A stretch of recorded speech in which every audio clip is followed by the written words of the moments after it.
Good morning, friends, and welcome to the Legends of Passenger Transport series, exclusively on Trans India. Real people, real emotions. This month, we have with us a leading bus operator who started learning the ropes of transportation at the age of just 12 years. And by the time he turned 15, he was completely into the business.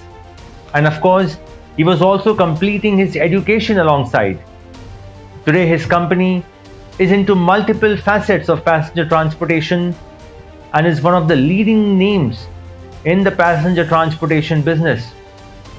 We are happy to feature our legend of the month, Mr. Mohammed Afzal from Parveen Travels in the Legends of Passenger Transport series, exclusively on Trans India. Welcome to Trans India, Afzal ji. First, can you take us through the journey of the AB Group and how did you expand the business verticals? Sir, this our group started in the year 1967. तो वालिद साहब ने एक yellow taxi से शुरुआत किया.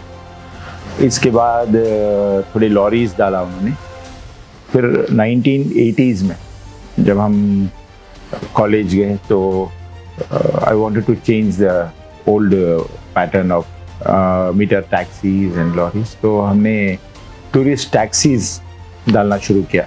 When I joined college, तो 1980 से टूरिस्ट टैक्सीज डाले. फिर within a year or so we went into buses, the intercity buses से शुरुआत किया. धीरे धीरे इंटरसिटी बसेस एड ऑन करते गए. I used to travel with the bus every night. Day में कॉलेज जाएंगे, फिर ओवरनाइट बस में हाफ द डेस्टिनेशन जाके फिर वापस I will come back on the opposite bus and then go to the college every day. तो ऐसा करते करते I started getting lot of customers contacts. फिर उन्होंने सजेशन किया, why don't you carry some parcels, emergency parcels होते हैं रात रात ट्रक्स में भेज देते हैं. इसके अलावा आप बसेस में डालेंगे तो ओवरनाइट पहुंचेगा. तो ये तुरंत हमने अपॉर्चुनिटीज जो भी आए हमने मिस आउट नहीं किया. तो इमीडिएटली कुरियर शुरू कर दिया on the top of the buses.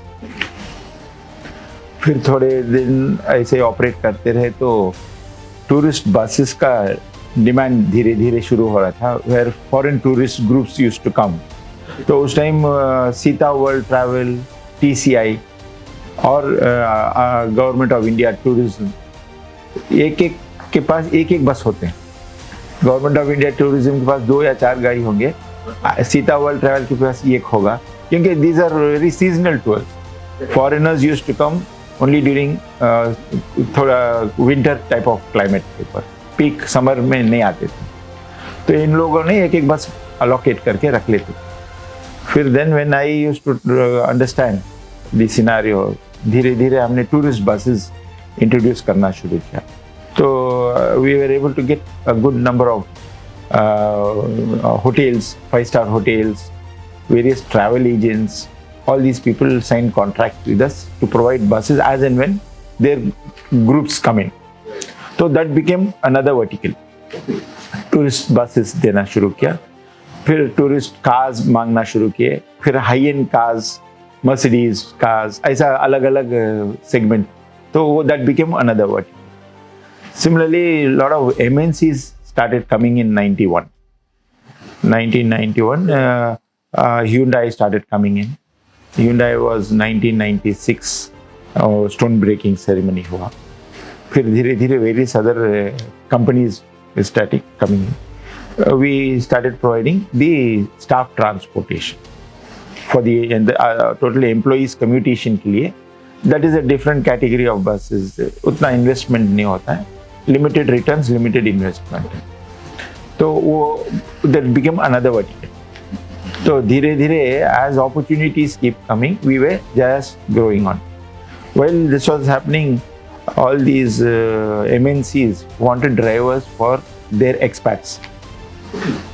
So they insisted on having some sort of a skill training for the drivers, so that first the drivers are skilled and then provided to the expats. because they were quite afraid of the Indian traffic. फिर उसमें क्या हुआ कि हमने एक training academy शुरू कर दी, professional driver training academy बोलते हैं। तो वहाँ से हम ड्राइवर्स ट्रेन करते थे, ट्रेन करके then we started giving it to these expats to various MNCs. So if you see, we are now providing almost about 2,700 drivers to various MNCs. You name it, we are there. At least the companies which are in South, in Chennai. So it started off with providing for expats. Then every company wanted drivers for shifting the cars within the manufacturing units from one place to the other. Then taking it on the lorries, then loading it on the ship, then loading it on the trains. So each one needs a different type of training. तो सारा training भी होता रहा, drivers भी हम add on करते रहे। जैसा वो फोक लिफ्ट ऑपरेशंस, तो फोक लिफ्ट ऑपरेशंस का एक अलग ट्रेनिंग होता है। तो फोक लिफ्ट ऑपरेशन ट्रेनिंग दे दिए, तो उसमें ड्राइवर्स जितने भी जो कंपनीज के अंदर फोक लिफ्ट ज़रूरत पड़ता है उतने भी सारे ड्राइवर्स हमारे हैं। तो ऐसा this became another vertical. So like this one after the other we have 4 brothers. Each one is handling one particular division. Coming back to Parveen Travels, intercity was quite growing fast. Staff transportation segment was also growing fast. So within the intercity, we started spreading to whole of South India. Intercity operations, there we started bringing in all the high-end buses like the Volvos, then the Mercedes, and latest was the Scania. So this was the type of luxury we were providing to the customers. Cargo, what we were carrying on the buses, we gradually shifted as a cargo company, separate private limited company, wherein the entire buses में जो cargo जा रहे थे वो trucks को shift कर दिए। So we almost had about 120 trucks transporting goods all over South India. Wherever our buses were traveling, passenger used to come and book for the bus. So we used to put them on the cargo, and along with the bus, one truck would go to all destinations. Oh, wonderful. So this became another vertical. So in a way, you have grown organically within the industry itself. Any more expansions that you are looking at currently? We wanted the fuel requirement was growing. We wanted pure and sure quantity. So we followed up with the Indian Oil company, got an outlet in the year 2004. So it's 20 years almost now. So the fuel station became the backbone for us. Filling होता था हमारे bowser से, जहाँ पे हमारे गाड़ियाँ operate हो रहे थे वहाँ पे ये ट्रक जाके instead of the buses going and cramping the petrol pumps and taking hours together, these bowsers will go to the filling our bus stops wherever the buses are parked. वहाँ इस सारे गाड़ियों को एक ही जगह पे फिलिंग हो जाएगा। Afzal ji, when did you start with the bowsers? Because this is something that we have seen picking up in the last few years, but you started much earlier. Bowsers हमने शुरू किया था 2008-9 में शुरू कर दिए थे। तो through proper procedures, pollution का, explosives का सारे certifications, we provided all the details and why we need and all those things, and तो सिर्फ captive use था, तो we had those permissions, and that is going on. So the fuel station became one more vertical. Afzal ji, besides just movement of men and material, you have also diversified into the food business. What was the thought process behind that? How did this happen? The idea was to create hubs in all the destinations. After every 150 to 200 kilometers, transit launch बना के connectivity, all destinations connectivity के buses, it will come for our own captive requirement as also for all the operators. So this was one more concept where we started a brand called Pit Stop. तो refueling your body के नाम से, Pit Stop के नाम से हमने शुरुआत किया था, but that did not go well. So we shifted into food court. into all the software companies and schools and colleges. So that became another vertical EB food court. So industrial canteen samjho na. So that food court caters to all the students of various colleges as well as the IT corridor.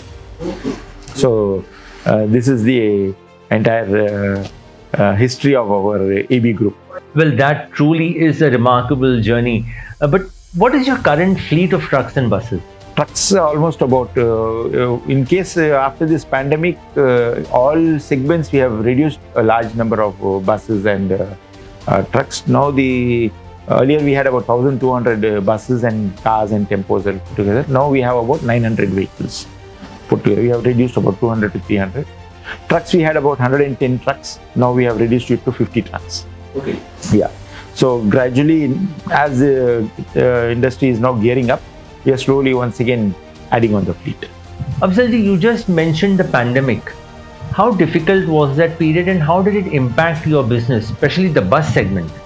This scenario in the history, I think at least in the past 100 years, nobody would have seen such a scenario, and even now, after pandemic, at least future, nobody should face such a scenario.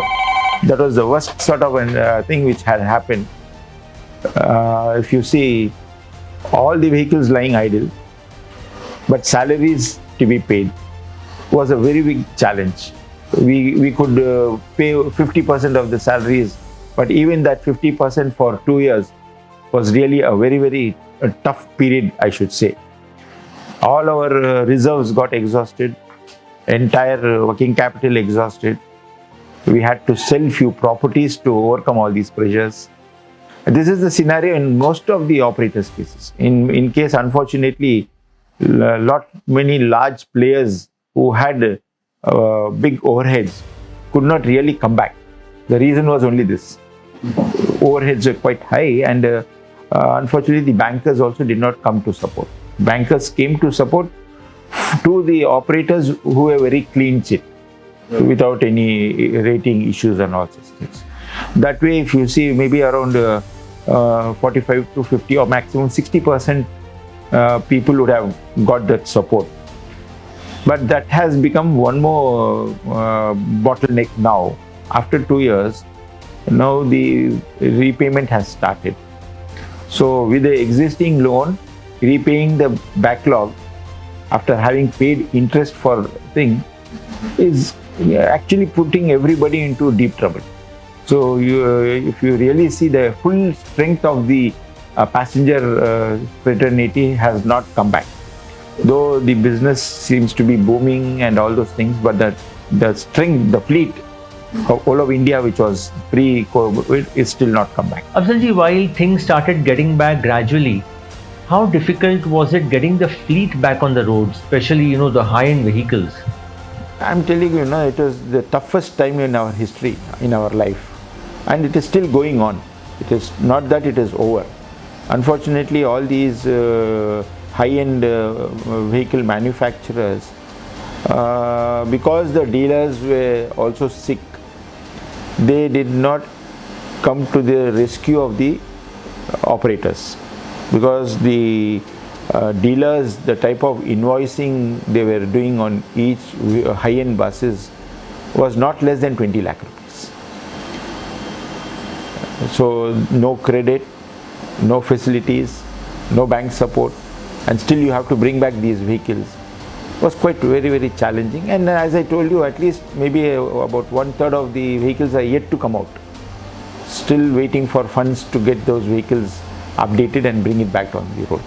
This is the scenario. Whereas the normal buses and other vehicles have come back quite faster, because the investment on refurbishing and reconditioning of this was minimal. Well, friends, one of the challenges of the road transport industry has been lack of cooperation and assistance from the government. What does Mr. Mohammed Afzal feel about the same? We'll continue our interaction with Afzalji after this very short break. You are watching the Legends of Passenger Transport series exclusively on Trans India.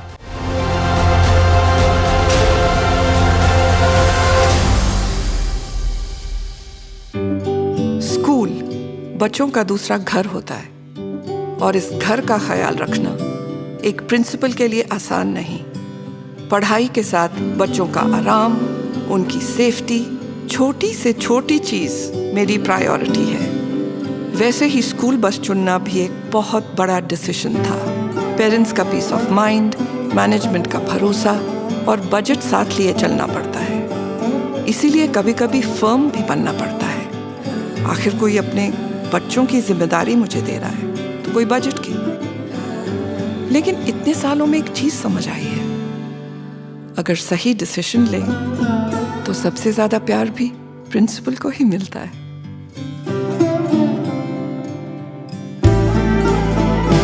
चुनिए Mahindra Cruzio school buses. यह है मजबूत tubular structure, anti lock braking, anti roll bar, parabolic suspension, IMAX, wider seats और best in class mileage के साथ बच्चों के लिए सेफ और बाकी सबके लिए सबसे smart choice Mahindra Cruzio school बस।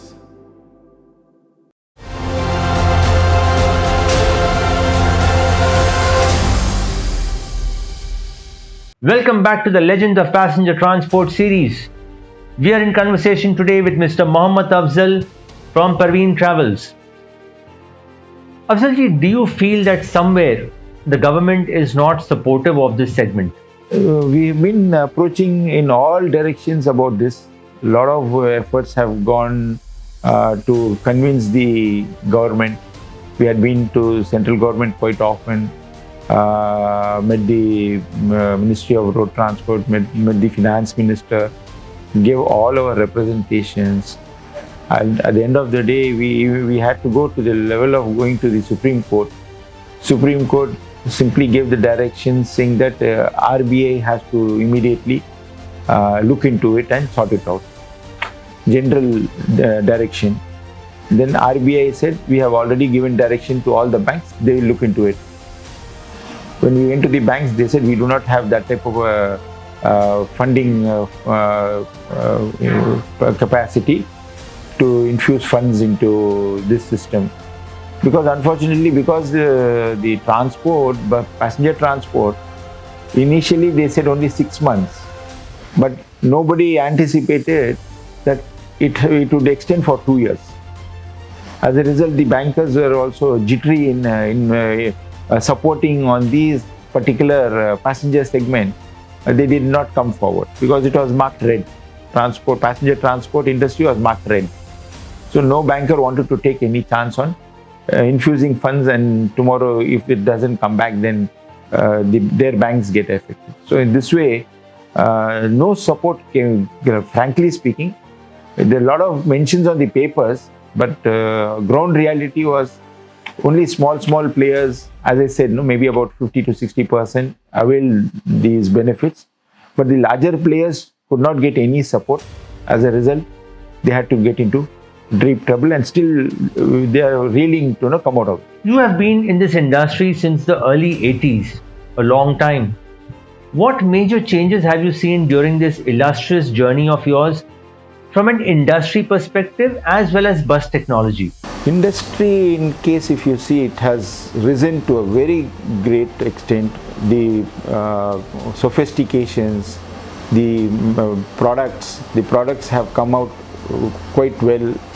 So many developments like power steering, air suspension, ABS, then the ECMs. So all these things, if you see, the products have really been the state of art. International standard products have already come into India. So we could see a lot of change in it. But unfortunately, today the price war is such in India, we are not able to match the investment cost. The capital investment, you are not able to take it back within 5 years.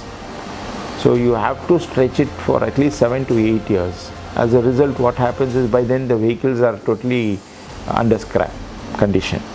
So once again, if you redo those vehicles, though the life of the vehicles are up to 15 years, then you have to redo the vehicles, recondition, infuse a few more lakh rupees on that, and then you are able to really get back certain returns. So if you see the first 5 or 7 years of period, it is only you repay your vehicles. And if you want to sell it, you sell it at a scrap price. Or if you want to earn out of it, you once again infuse certain amount. And then after maybe 2 to 3 years, you start earning something out of it. That's how this industry has become. Fuel cost has also killed us. Fuel cost exorbitantly gone up so high that we are not able to really overcome the overheads. Almost 50 to 60% on the income goes on the fuel alone. Afzalji, how much has infrastructure changed between the 1980s to now, and how has it impacted the bus segment? Infrastructure development, if you really see, all the national highways which have developed, it has really come out in a very, very big, good way. A lot of savings have happened because of these infrastructure. But unfortunately, these savings are taken away by the toll plazas. So the type of toll plaza charging, and year on year, by default, they keep enhancing 8 to 10% or 15%. This is really not taking away whatever the savings we really get out of. So infrastructure has come out well. Your time saving, whatever we used to travel, even 300 kilometers, 8 to 10 hours has now come down to 5.5 hours. All that has happened. In all aspects, I'm telling you, there is no doubt to say that there is anything lagging in the quality of the product or quality of the roads. All these things are good, fine. But unfortunately, the cost, the fuel cost, the toll cost, the insurance cost, the cost of the vehicles, pre-COVID and post-COVID, the cost of the vehicles have gone up by 50%. So this type of thing is really tiring. However, with roads as well as buses getting better, much more comfortable and also luxurious, do you see more and more people moving towards traveling by buses? Of course, if you see in the intercity segment alone, I can tell you, in 2003, we had hardly 350 to 400 buses plying. Today, we could see almost 3,000 to 4,000 buses plying within and in between interstate of Tamil Nadu. So that's the type of growth we could able to see. So in all aspects, if you see, the floating has gone up, and we are worried to charge with the customers. No, you can't keep charging more and more and more quite often. And as this is growing, the infrastructure, while it is growing, like the metro is growing, airlines is growing, so the facilities, the availability of transportation of different modules are also growing quite fast. In case after pandemic, we could see two-wheelers and four-wheelers have grown to such an extent that at least 20-25% of our business, the weekend business and all, has come down because everybody has started going by a two-wheeler. There are guys who travel up to 500, 550 or 600 kilometers on the weekend, and they come back on Sunday night to once again join back to their company on Monday. So they don't now wait for the transport, whichever the transport they were availing, they don't wait for it now. So that is the scenario. Afzalji, do you think that high-end buses like Volvo and others have also attracted passengers to travel by buses? Do you see that shift? People who are really affordable sort of thing, they only prefer Volvo or a Mercedes type of vehicles because they have really felt the differences. The type of travel, the feel, the comforts, noiseless, and speed also. Time-wise, they are able to reach on time. So all these things put together, people who are willing to pay for it, they always opt only for high-end buses. Afzalji, a very important element of this business is training of drivers, be it trucks or buses. How do you handle this aspect of the business? You see, there is a separate, as I told you, Professional Skill Training Academy. We have a separate team, instructors who are trained instructors. We have buses and cars there. So we have a lot of schemes, PMKV scheme and various other state schemes. So based on those schemes, we follow up and get those schemes into our company.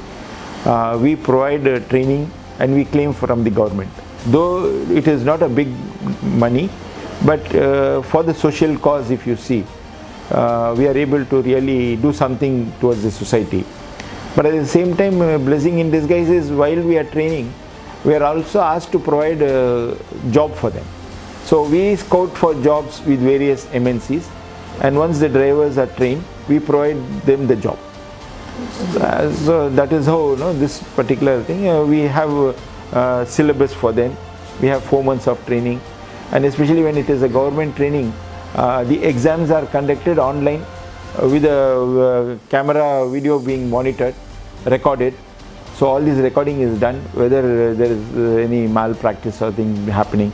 So just like any other exams, these are also conducted, both practical as well as physical, theoretical training. Everything is monitored and recorded.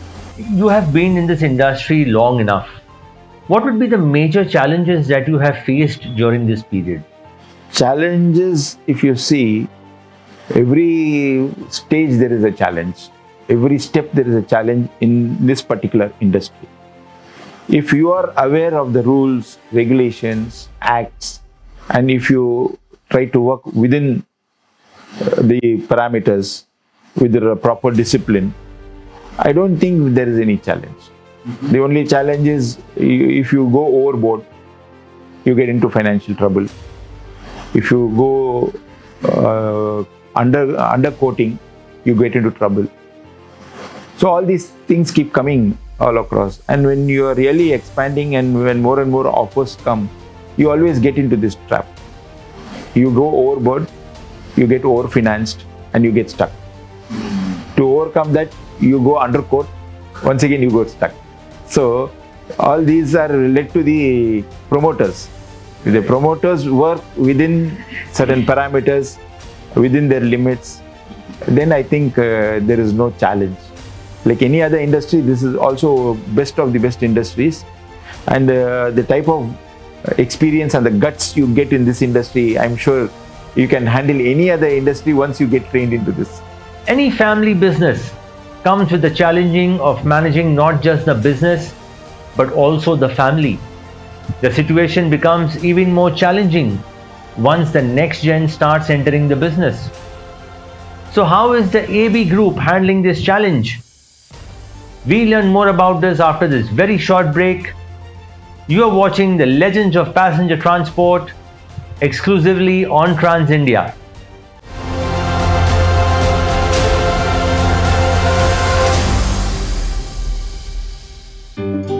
School बच्चों का दूसरा घर होता है, और इस घर का ख्याल रखना एक प्रिंसिपल के लिए आसान नहीं। पढ़ाई के साथ बच्चों का आराम, उनकी सेफ्टी, छोटी से छोटी चीज़ मेरी प्रायोरिटी है। वैसे ही स्कूल बस चुनना भी एक बहुत बड़ा डिसीजन था। पेरेंट्स का पीस ऑफ माइंड, मैनेजमेंट का भरोसा और बजट साथ लिए चलना पड़ता है। इसीलिए कभी कभी फर्म भी बनना पड़ता है। आखिर कोई अपने बच्चों की जिम्मेदारी मुझे दे रहा है तो कोई बजट की। लेकिन इतने सालों में एक चीज़ समझ आई है, अगर सही डिसीजन लें तो सबसे ज़्यादा प्यार भी प्रिंसिपल को ही मिलता है।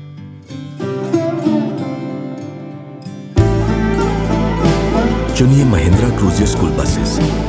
यह है मजबूत tubular structure, anti lock braking, anti roll bar, parabolic suspension, IMAX, wider seats और बेस्ट इन क्लास माइलेज के साथ बच्चों के लिए सेफ और बाकी सब के लिए सबसे smart choice Mahindra Cruzio school बस।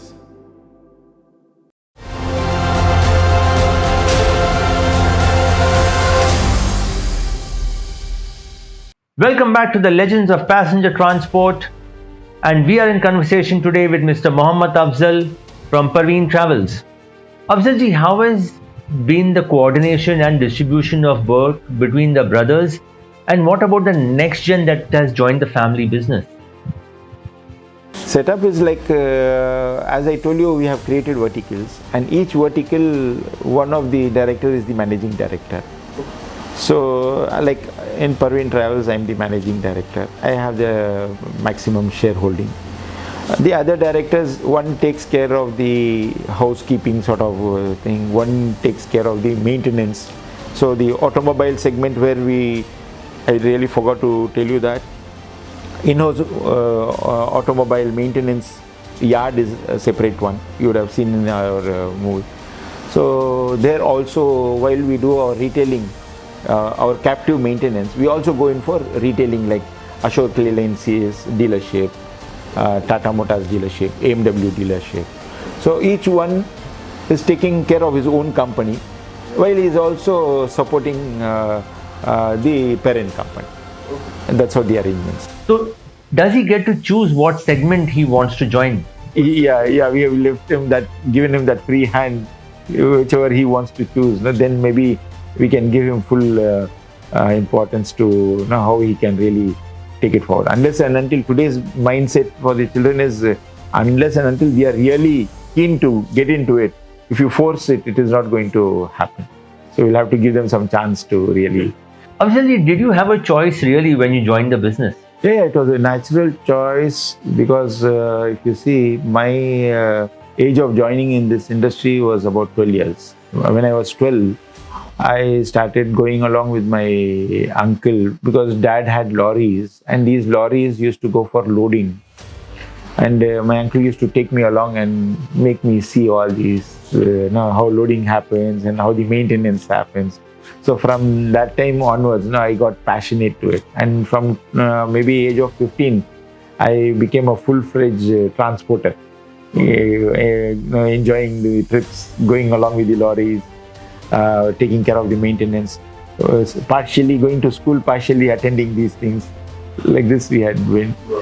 Then in 1980, I attended the medical exam to become a doctor, MBBS. So I passed in the exam. I got a seat. Then parents told me, it's your choice whether you want to go into professional or you want to come into business. You take a call. So I thought, let us get into the business rather than getting into professional. I'm happy and really feel proud for what I have chosen. And today, almost 4,000 to 5,000 families are living out of our group. So I'm really proud to be part of the society where we've been able to that opportunity to so many people to work with us. Afzalji, you have been one of the founding members of Boki. How did the idea of Boki come up and what have been the major activities so far? If you see, in the year 2001, the service tax became a very big bottleneck for the entire operators. So almost for 5 years, myself, our president, Mr. Prasanna, and Sharma Transport, Mr. Sureshji, who's no more, we all had to keep going to Delhi quite often to make the government realize that the service tax, whatever was brought in for this industry, was not really supporting the industry. So it took almost 5 years for us to fight out and get a relief out of this. And from that time onwards, we felt that now and then new policies are being brought in, and we should be in the central to see that before the policies come to the states and the states start implementing, we should work towards it and see somehow to take care of this industry. That's how we started working and discussing since 2006. But proper arrangements were not happening, and finally, maybe around 2010 or 12, I don't remember, we had a big issue about entry of these buses and the road taxes issues in Andhra, Hyderabad. That is the first time that many of these operators wanted to join together and understand and see how we can do something on this. From that time onwards, the momentum started. We have our convener, Mr. Srinidhi. He is into different trading business, and he had contact to a certain extent in many of the states where he was providing paint and other materials. So I discussed with him and suggested, why not we do something on this. Then Prasannaji also helped us And Suresh Ji Sharma Transport gave his office in Delhi to register an association which can represent to the central government. This is how we really started off. And finally, in the year 2016, we were able to really come out with a big bang. And our SRS Rajashekara, who is also no more, he was kind enough to come join with us. Then we brought in VRL, Mr. Shankleshwar ji, and various other operators whole of India. We formed a small team and started going to all the states. Prasanna ji's role was a big one. We touched almost all the states, and those local associations initiated to join with us. So everywhere, wherever we went, it was an overwhelming response. Anyway, we used to go, it was not less than 250 to 500 operators joined. That was the type of thing we started. So almost 2 to 3 years, maybe 2 years fully, 2016-17. Throughout the year, we were almost traveling at least 10 to 15 days in a month. Doing a lot of groundwork. Groundwork is what we did. So with this, we thought, why not we come out with some event which will really bring in all these officers. That is the time when our operators joined together, and Mr. Jagadish Patankar, who is the CEO of Active, he is a friend of Mr. Prasanna. So he said, why not we call him? We had many rounds of talks with him, and he really created this concept, and we all accepted it. And today you see where the Pravas is. It's almost become sort of an international event now. So everybody keeps waiting. Every manufacturer keeps waiting for this event to happen to display their products, because this is the only event wherein we are able to bring in more than 5,000 operators under one roof. And at this platform, we bring in whatever the policies have happened, we bring it to the notice of the operators. Transport Minister from Central has been kind enough to come for these events all the 3 times, 2017, 19 and 22. And this has really given a big boost to this industry. And today we are recognized quite well in the central government, and we have become part of the committee members of the policy making thing in MORT. So now and then, whatever the new policies come, our members keep attending it, and any changes to be done, we immediately give representations, and we feel a lot of changes have happened, and ease of doing business has really been the main focus, and it is happening. So what are the policy changes that you are seeking from the government? No, you see, the policy changes, whatever has happened now, there are so many such policies which itself implemented itself can make so many things ease. But unfortunately, the state governments are holding on to certain things. For instance, NIC is the major IT background for the entire industry. So they bring in certain policies like blacklisting of a vehicle.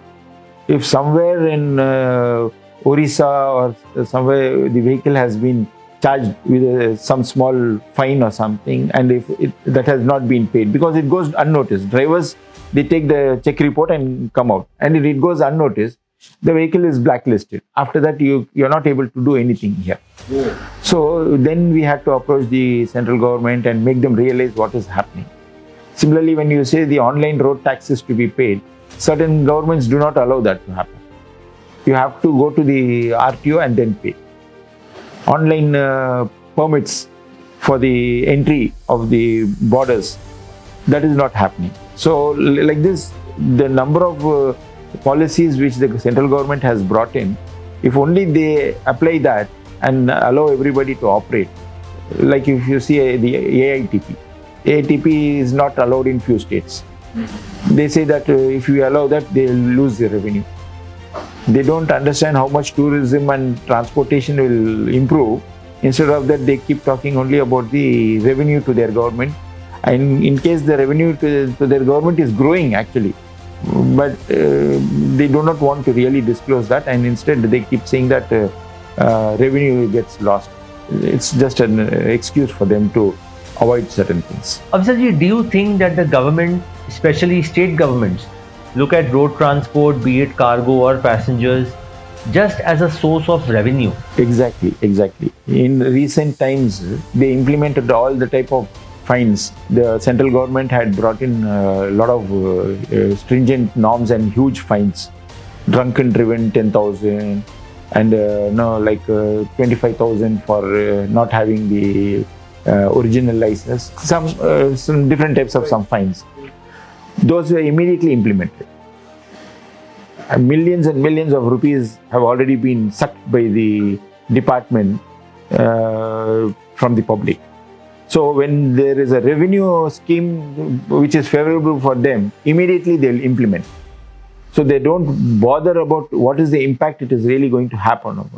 It is true, drunken driven has to be stopped. But it doesn't mean that you will have the Tasmac, the brandy shop every 100 meters, and then you will ask them not to drink or drink and don't drive. Both the things are totally a contradictory one. You better close the toddy shops. Automatically this issue doesn't come. But you will keep on opening toddy shop for every 100 meters, and then you will say don't, because that's a huge revenue churning thing for the entire country. So these are certain things which needs to be, even for if you see the signal crossing and all such things. Today, every police signal, there is a police. He only writes your phone number, vehicle number, and immediately charges. You wouldn't have even gone there. You would have parked somewhere else. Policeman wants only the vehicle number. Immediately it is loaded on the online, saying that this vehicle crossed the yellow line. No questions asked. And within a certain time limit, if you don't pay, it goes on virtual. So if the fine was 1,000, it goes on a virtual case, you have to pay 2,000. So what are the future plans of Boki from here on?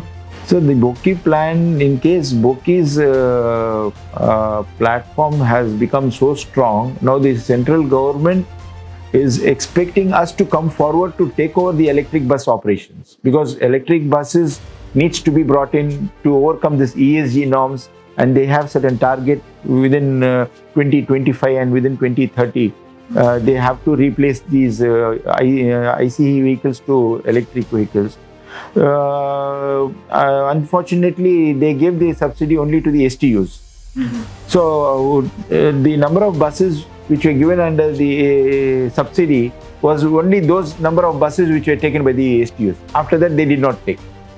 So that the subsidy scheme failed. Now, recently we had a meeting with the Niti Aayog.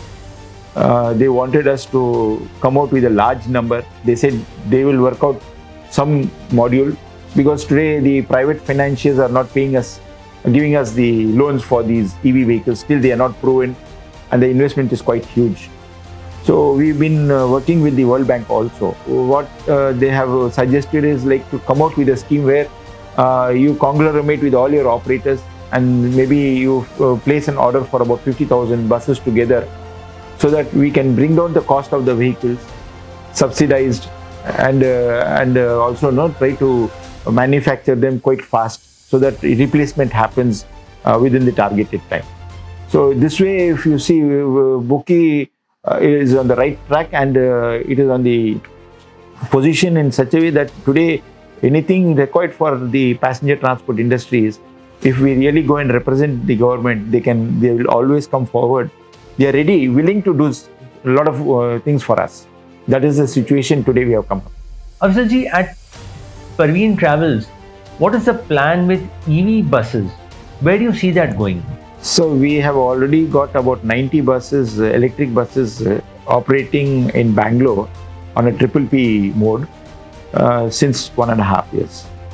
For our own consumptions, for the intercity operations, these buses are yet do not have the long range availability. These buses, which are electric buses, which are coming up only up to 130 or maximum 200 kilometers. They talk about 250 kilometers, but always for the safer side, 200 kilometers. 200 kilometers is not sufficient. We are still waiting for buses which can come up to the range of 350 kilometers at one stretch, so that at least the stopping points get reduced. Because one charge you need at least minimum 45 minutes. So today people want no time saving. So if you start stopping for 45 minutes or 1 hour in between, maybe people may not prefer it. So one or two companies have started trying it for short distance operations within a limit of 150 to 160 kilometers. So that is happening, but it is in a very slow method. Moreover, the infrastructure issue is also there. Getting charging stations set up, getting power in those destinations. Certain states are power surplus, but most of the states are yet that power shortage is still there. So having large electric buses coming in and more power consumption, maybe it will take some more time. Afzalji, what are the future plans of Parveen Travels from here on? Where do you see the company 5 years from now? So next 5 years, we have planned to take this company to a turnover of 3,300 crores. We have done a roadmap. We have done based on our past history. Our target is to go up to 3,300 crores in the next 5 years and then go for an IPO. We are working out with few companies wherein we are wanting certain discussions with the strategic partners who will come in and infuse, and we will start acquiring few companies, acquiring and conglomerating and creating one brand and one thing, so that the expansion is quite faster. And then we plan to go in for replacement of these buses for electric buses.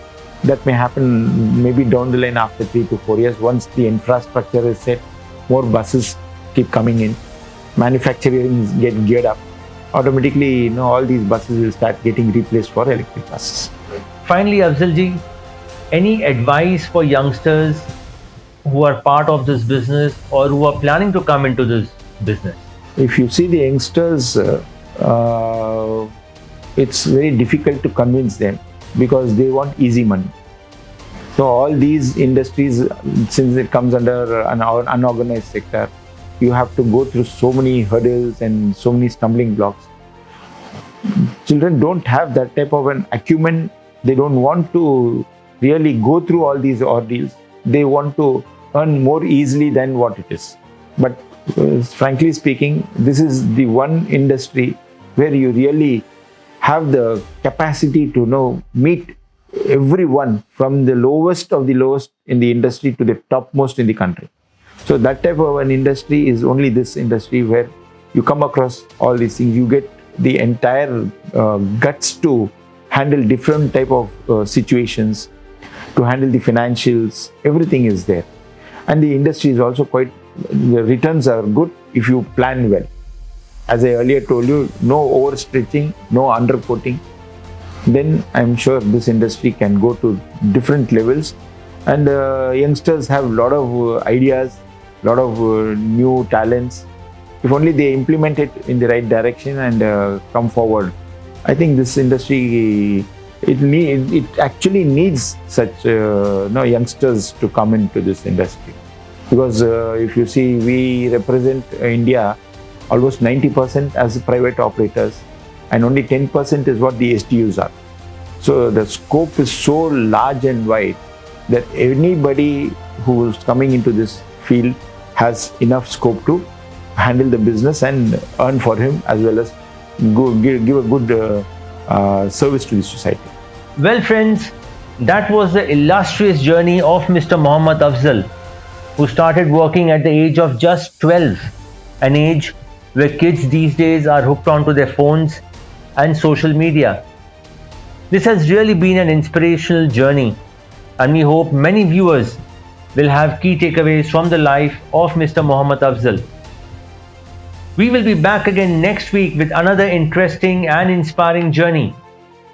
You have been watching the Legends of Road Transport series exclusively on Trans India. Real people, real emotions. See you again next week. Until then, stay safe. Jai Hind.